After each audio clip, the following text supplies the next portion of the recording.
Good evening, guys. I can't fall asleep, so I'm going to read chapter 13 from the Esoteric Philosophy of Love and Marriage. My book got wet, so it's getting a little crumbly.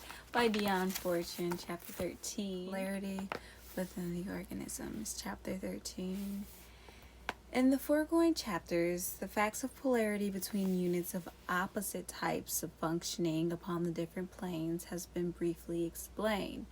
There is, however, a secondary type of polarity known to esoteric science that occurs within the individual itself.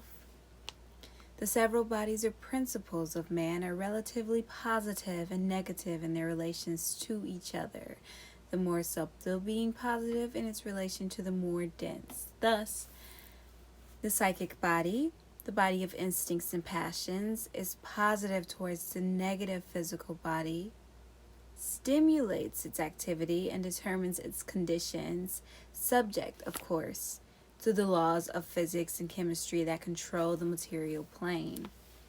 Each body in the series, then, is controlled by the one above it, and has to await the stimulus of subtler body before it can function.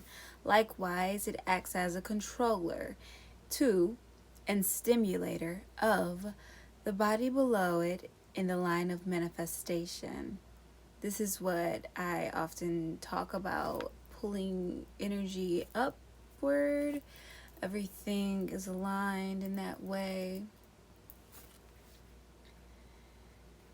So, it is therefore male in relation to its denser vehicle and female in relation to the subtler matter that ensouls itself. The seventh plane monad or spark of spiritual life is the prime determinant of the whole septenary. It gives life and individualization, without which there will be no unit at all. The sixth plane, ray, conditions determine type, and the fifth plane, abstract qualities, in condition with the ray type, determine the individualized nature of fundamental traits. From the fourth plane downward, the personality is built up by means of experience, for it is upon the fourth plane of the concrete mind that memory begins. The individuality of the three upper planes, however, entirely determines the original direction of the path pursued in evolution. Whatever modifications may occur as the result of circumstances, the individual will always tend to revert to its original line of advance as soon as opposition is removed. The memory collected in the concrete mind naturally determine the emotional reactions an individual makes to his environment upon the third plane, and his feelings will equally determine the goals of his instinctive activities upon the second plane, making him seek that which is pleasant and avoid that which is unpleasant. The first plane, as we have already seen, is regulated by the emotions playing upon the endoctrines and the impulses given to the nervous system. We may then say, to sum up, that each body is governed by the laws of its own plane, and that its functionings are regulated by the body of the plane immediately above its own. Thus, the physical body being controlled by the psychic body, we should seek to influence that body if the control of the physical machinery should go amiss. This we do from the third plane, which is the plane of picture consciousness, by causing it to dwell upon images of health and perfect functioning. These pictures, if they arise with sufficient clearness and persistency in the picture consciousness of the third plane, will pull the second body into line and cause it to send corresponding impulses to the dense vehicle, which, as soon as the poisonous chemical combinations arising from faulty functioning can be expelled from the system, and provided no organic change has taken place, will then revert to conditions of health. The remedial process has been popularized by the system known as autosuggestion, and a more elaborate and far-reaching application of it has been made by Christian Science, wherein the fifth plane aspect of mind is induced to dwell upon principles of harmony and control assumed from that plane. When true spiritual healing occurs, as contrasted with so-called spiritual healing arising from the autosuggestion of religious faith. It takes place from the seventh plane itself, the monad assuming control of all bodies below it, determining their conditions, an exceedingly rare occurrence. In the ordinary course of nature, the mutual control of the series of vehicles goes steadily on. But the man who wishes to rise the forces of any particular body to a high potentiality can deliberately avail himself of it.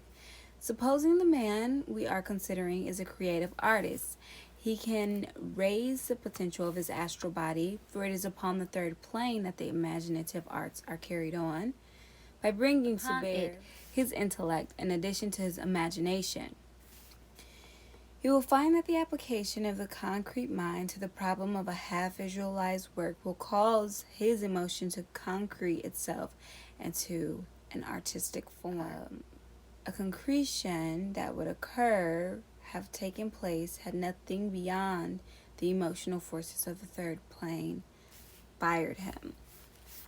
Now, what I want a lot of you to understand is that if you have no connection to theology or esoteric knowledge and wisdom, I may just be reading words to you and you're not going to understand. So, you can exit the video now. I know a lot of people are like, oh, I was trying to get into Tantra. And this is not about Tantra practices. This is about esotericism and exotericism, and man connecting to his divine spiritual body and using his physical body as a tool. Sexuality is the most powerful energy we have to access here on earth and utilize to create and shape our world. If you're looking for Tantra, wisdom and knowledge in regards to sexuality, and Tantra is just not about sexuality, first and for all. It is really something those of you seeking to not really connect but just project. And I'm going to leave it there and continue reading these blessed words. Equally upon the fourth or plane of concrete thought, he must bring into function his power of abstract mentation if he is to see the implication of the facts he is considering. Abstract thought must derive its stimulus from spirit itself. Oh my God, what did I just say? Divinely aligned in all ways.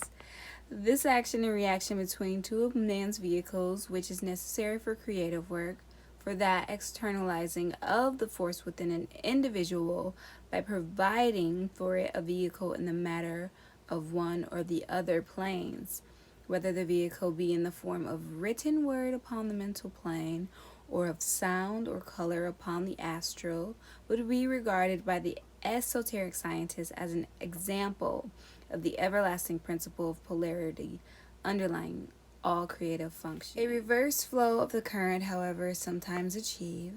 A man may seek to stimulate a particular vehicle by means of the one below instead of the one above. Thus, he may cause his concrete mind to throw his abstract mind into a state of activity. In this case, we get the man who uses abstract principles in the service of particular instances, who demands that the laws of the universe shall fall in with his standards of right and wrong, who reads his own interpretations into the utterances of minds greater than his own, and then presents them as justifications of his views. He is one-sided, bigoted, unamendable to argument, and unable to see any other side of the case than that which he has predetermined. Thus, the nature of the lower planes limits the inspiration available through contact with the higher.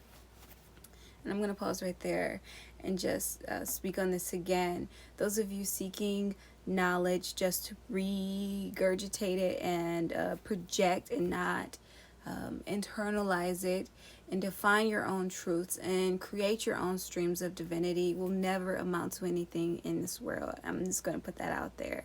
I have no interest in sharing this wisdom with you guys just for you to mock and mimic it, okay? Equally, the man whose emotions prompt him to intellectually work is inclined to seek to prove as a case rather to discover the truth. And where the emotions are controlled by the appetites rather than the reason we have the unstable, inconstant, violent individual. All things by turns and nothing long.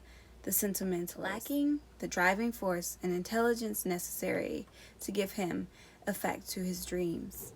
When the instincts are controlled by the plain sensations rather than the tender affections which should humanize them into love, we have the sensualist, cruel or voluptuous as his passions fluctuate with his indoctrines.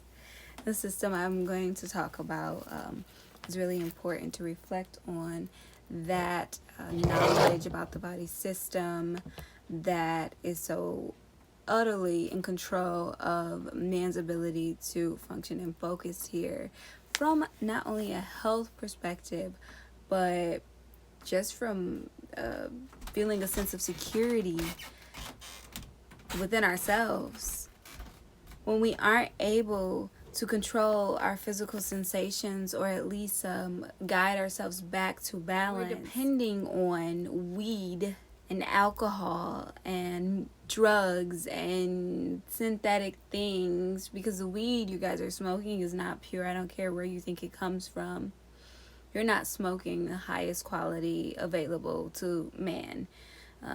We can't control our physical sensations, our desires, our lusts, our cravings, but we think we have the right to share things with other people. It's not fair to the other people whose time and energy we're consuming and using. Alcohol is one of the most potent factors in reversing the polarity of the bodies. Absorbed by the physical body, it speeds up the vital processes till the dense vehicle is more actively energized in the subtle bodies, and therefore becomes positive in its relations to them and incapable of giving them stimulus that sets them creating. However, when the urge of the alcohol slackens, there is a period of slack water as the flow of the vital current comes to a stop before it can reverse its motion and resume its natural course. This constitutes one aspect of the reaction well known upon the use of alcohol. No good. So when we become wise enough in our beings, when we become connected enough in our beings to stop desiring things outside of ourselves, to stop desiring the poisons that disconnect our innate abilities to function and focus as the light bodies that we are inside of these weak-ass physical bodies, we're going to be trapped and stuck. And I guess my message for this evening is just to focus you guys on the polarity of your organic being here. You're feeding the body natural foods and you're taking your vitamins and supplements, but then you're going to smoke weed and drink alcohol. It's like, no, you have to listen to the higher calling, to the innate wisdom that is being gifted to you guys. It's been here with us for centuries, for decades. There's no need to alter your state of consciousness and no need to suppress and depress your body systems when you are an energy that is infinite and able to manifest and connect with all it is you need and seek in this world. And I should sleep now, but I'm wishing you so well. And this is not to condemn anyone or to judge anyone. I am just here delivering a message to reconnect us back to the divine stream of divinity, to that 6 and that 9 energy. When we remove those stems, make infinity, eternity. I love you infinitely, and I am sending so much love and blessings and bliss your way. Be well, guys.